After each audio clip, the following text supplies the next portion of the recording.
Le sacrifice du mouton au cœur de la fête de la Tabaski célébrée aujourd'hui par les fidèles musulmans du monde entier à la Mecque, l'heure était à la lapidation.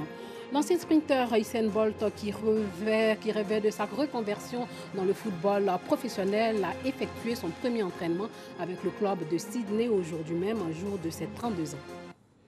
Bonsoir et bienvenue dans le 19h. Les musulmans étaient dans les mosquées ce matin pour effectuer la prière de l'Aïd el-Kébir avant d'immoler le mouton pour commémorer le sacrifice d'Abraham. Les prières ont été faites en faveur de la paix, de l'unité. Faisons un tour dans les mosquées des communes de Treichville, d'Anyama, d'Abobo et de Cocody avec nos reporters Noussangaré et Guillaume Zéry.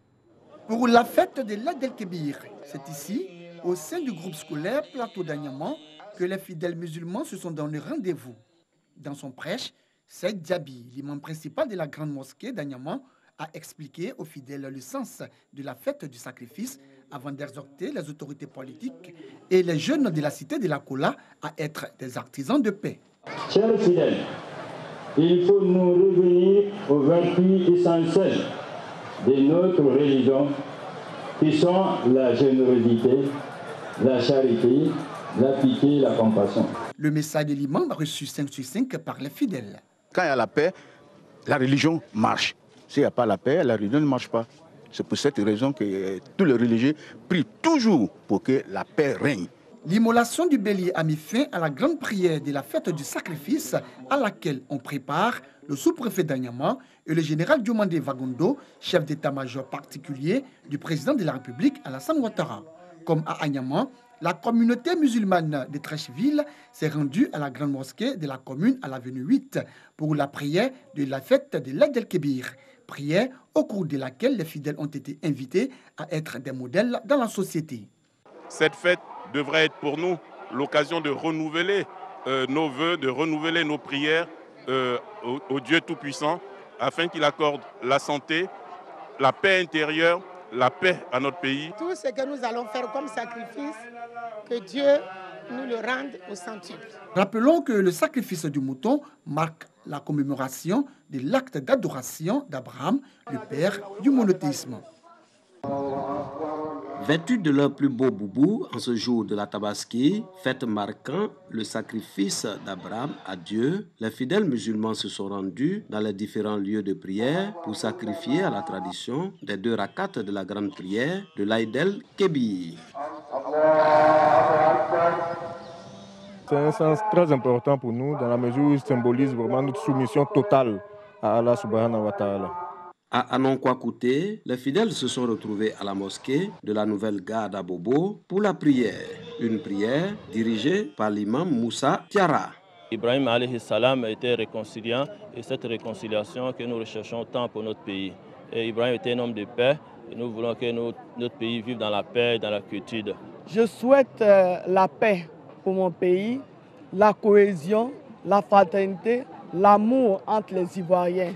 À Angré, dans la commune de Cocody, les fidèles musulmans ont prié pour la paix et la cohésion sociale en Côte d'Ivoire. Nous demandons à tous les frères et toutes les sœurs musulmanes de se dire que la Côte d'Ivoire nous appartient à tous et que tout ce qui va se passer en Côte d'Ivoire nous concerne.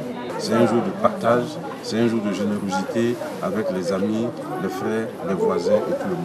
L'Aïd el-Kébir ou la Tabaski marque la fin du pèlerinage à la Mecque. Elle a lieu le 10 de Zul Hijja, dernier mois du calendrier musulman. Après la prière, les fidèles musulmans ont regagné leur domicile pour procéder à l'immolation du mouton, clou de la célébration de l'Aïd el-Kébir. La Tabaski est un moment de partage et de convivialité. Mouton braisé, couscous, tchèbdjen, de copieux repas couronnés par des danses. Ambiance festive dans la commune de Koumassi, de Treichville et de Yopougon.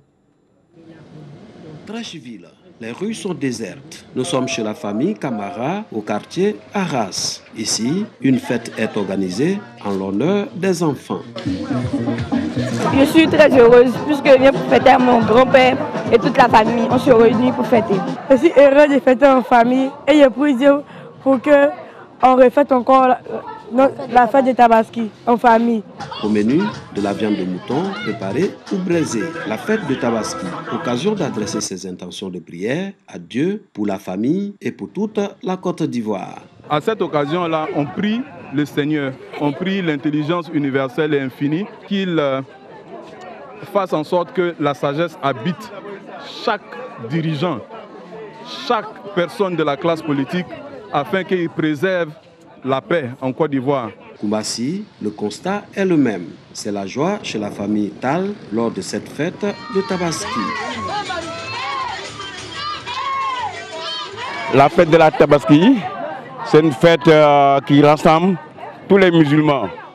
Donc chaque famille doit fêter avec sa famille. Ils sont tous en uniforme pour montrer l'union qui existe entre les membres de la famille. Les uniformes, c'est pour, je peux dire, pour ne pas voir de la différence, pour ainsi rassembler tout le monde ensemble, c'est ça. C'est juste pour la famille. La fête de la Tabaski ou de l'Aïd el-Kébir marque la soumission à Dieu, un moment de partage. L'Aïd el-Kébir ou fête de la Tabaski, moment de partage et de solidarité chez les fidèles musulmans. Pendant cette fête, ils immolent des moutons qu'ils les partagent avec leurs familles, leurs amis et aussi le voisinage. C'est à ce rituel que s'est soumis Mamadou Konaté, cadre dans une entreprise. À Bobo où il habite, il a convié parents et amis à un déjeuner. Chaque année, par la grâce de Dieu, ses amis me font l'honneur de venir partager la joie de la fête avec nous.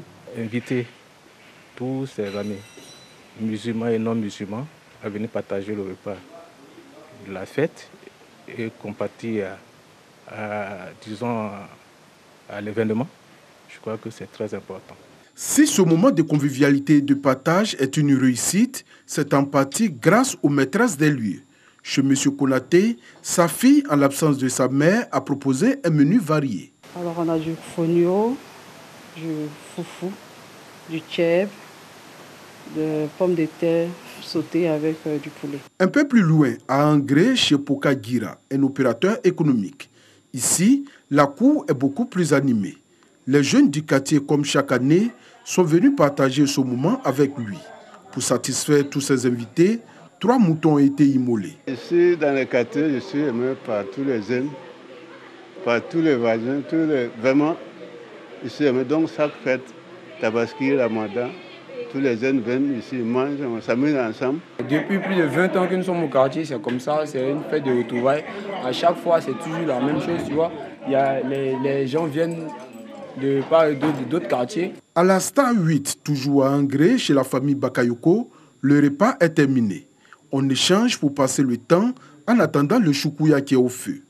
Ici également, parents et amis étaient à ce rendez-vous du partage. C'est une période vraiment de réminiscence, de repentance, qui nous permet, ma foi, disons, de nous rapprocher davantage vis-à-vis du Tout-Puissant. Si la plupart des fidèles musulmans ont convié des proches à un partage de repas, l'ONG Al-Mouassat, elle, est partie rendre visite aux malades dans les hôpitaux. Au CHU de Yopougon, où certains membres de l'ONG se sont rendus, des repas et du matériel hygiénique ont été distribués aux malades et à leurs parents. Pour préserver l'identité des malades, la distribution du repas ne sera pas filmée.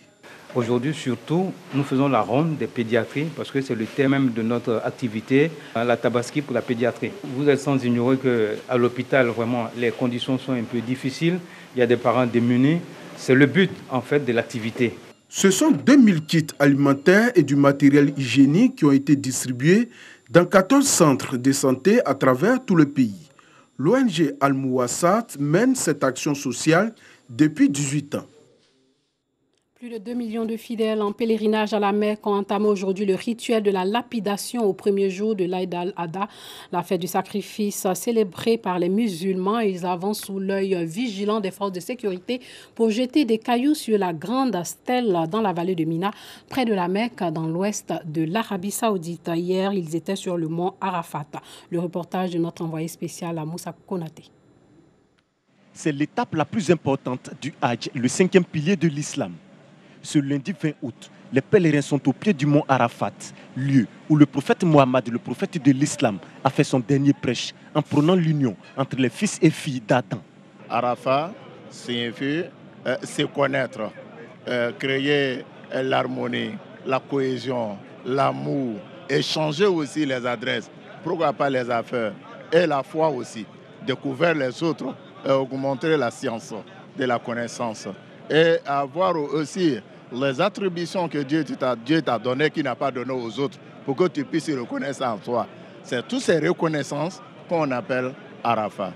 Arafat représente pour moi, je dirais, un paradis. Un paradis. Parce que je n'imaginais pas un jour me voir ici.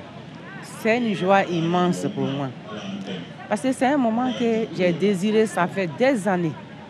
Vous savez que qui ne vient pas comme ça à la Mecque, c'est Dieu qui appelle. Et Dieu m'a appelé cette année. Je lui rends grâce. À la station d'Arafat, il s'agit pour chaque pèlerin de faire des invocations pour soi-même, aussi des prières pour la Côte d'Ivoire. Prier pour nous-mêmes, prier pour tout le monde, prier pour la communauté musulmane, prier pour les musulmans, prier pour le pays, notre pays, la Côte d'Ivoire. Parce que sans la paix, personne ne peut aller de l'avant. Il n'y a pas de vie pratiquement sans la paix. Lecture coranique, bénédiction. Les pèlerins félicitent également les autorités ivoiriennes pour la bonne organisation du Hajj. L'organisation du Hajj concernant la Côte d'Ivoire, vraiment, alhamdulillah, dans l'Afrique de l'Ouest, nous sommes parmi les premiers. Donc, alhamdulillah, Rabbil Alamin, on remercie le président, voilà, donc le COSIM aussi. L'étape du mont Arafat terminée. Les pèlerins retournent à Mina ce mardi 21 août, après une nuit d'escale à Mousdalifa. Environ 4 km de marche, suivie d'une autre action liée au pèlerinage, la lapidation de la grande stèle. Un geste à répéter les 3 jours suivants pour les 3 stèles, ce qui va mettre fin au séjour de Mina. Retour en Côte d'Ivoire pour parler santé. Une journée consacrée aux soins et consultations gratuites à Assini Mafia dans le département d'Adiaké, dans le sud Comoé. Des fils de la région veulent contribuer à l'accès aux soins par les couches défavorisées et très souvent éloignées des programmes et activités de prévention sanitaire. Un contrôle ophtalmologique, des soins dentaires, l'accès à la santé par la prévention et l'administration gratuite de soins. Des initiatives pour accompagner les autorités sanitaires à Assini Mafia, une action citoyenne. Cette campagne sous-entend pour nous de permettre à nos populations de bénéficier de services de santé auxquels ils n'ont pas accès tous les jours.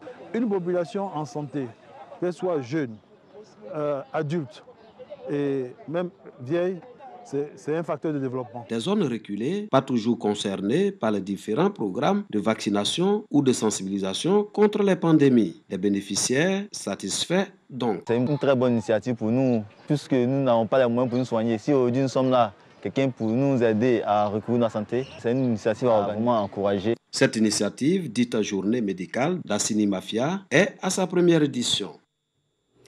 Le tissage de pagne traditionnel au cœur des traditions du peuple baoulé, essentiellement à base de fil de coton, il constitue l'activité principale dans de nombreux villages du centre du pays. Dans le village de Bomizambo, dans le département de Tibissou, les tisserands font des merveilles. L'intérêt pour le tissage du pagne baoulé pourrait participer à l'augmentation du taux de transformation locale du coton. Le reportage de Charles Tatou. Le peuple baoulé affiche depuis belle lurette un désintéressement à la culture du coton. Aucun champ relatif à ce produit saisonnier dans les régions du centre de la Côte d'Ivoire. Et pourtant, ce produit industriel est générateur d'activités de revenus comme le tissage de pagne traditionnel, métier dans lequel les habitants des villages de Bomizambo et de Kondo-Yaokro ont une réputation. Vous savez que les écoles de bois et les fibres de raffia et les parents prenaient ça pour se couvrir. Les colons sont arrivés, ils ont envoyé le coton. Eux travaillaient pour les blancs, mais les blancs les maltraitaient, ils les frappaient. Donc les parents ont démissionné de ce travail. On n'a pas de champ de coton, mais comme c'est devenu maintenant industriel. Cette activité se transmet du père en fils et c'est cet héritage que nos parents nous ont légué. Et aujourd'hui, vous voyez, tout le monde se fait plus l'activité du pagne baoulé. Pas de repos pour les tisserands, tant la demande est forte. À l'occasion des fêtes et des grands événements dans le pays, c'est la ruée de certains acteurs du textile notamment, les revendeurs, les stylistes et les modélistes vers ces deux localités.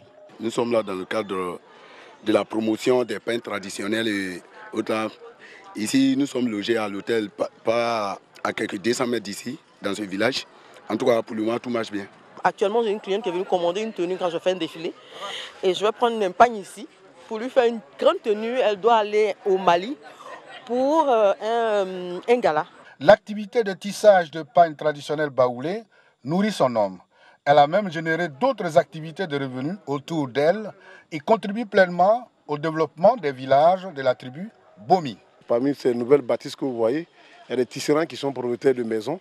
Il y a même des tisserands qui sont propriétaires de véhicules. Nous, à travers le Quinda, nous sommes en train d'organiser la jeunesse, nous sommes en train d'organiser ceux qui tissent le pagne pour que ce métier puisse participer encore plus au développement de notre village.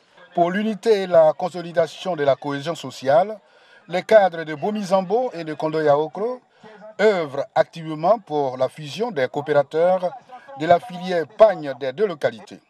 Ils fondent leur espoir sur le Tiedan Festival, fête culturelle qui fait la promotion du pagne traditionnel baoulé.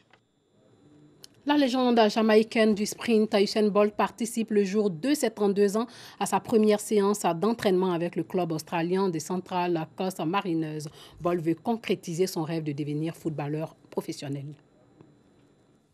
La légende jamaïcaine du sprint, Usain Bolt, se lance dans le foot. Il participe à sa première séance d'entraînement avec le club australien des Central Coast Mariners. Pour moi, c'est comme l'athlétisme. Le premier jour de formation est toujours le plus dur. Vous pouvez estimer la quantité de travail qu'il faudra fournir. Mais je me sentais bien. Je sais que ça va prendre du temps et du travail et je suis prêt à travailler. Le sprinteur multimédaillé, retiré de la piste en 2017, voit plus loin. Une de mes grandes envies a toujours été de jouer pour Manchester United. Je pense que ça pourrait être mon plus grand rêve. Tu ne peux pas aller plus haut que ça. Même si c'est juste pour 5 matchs, un match, ce serait un rêve qui devient réalité. Car je suis un grand fan, ceci est un début. Le club australien espère que Usain Bolt sera prêt pour la reprise fin octobre du championnat et ligue. Voilà, c'est la fin de ce journal. Surtout, portez-vous bien.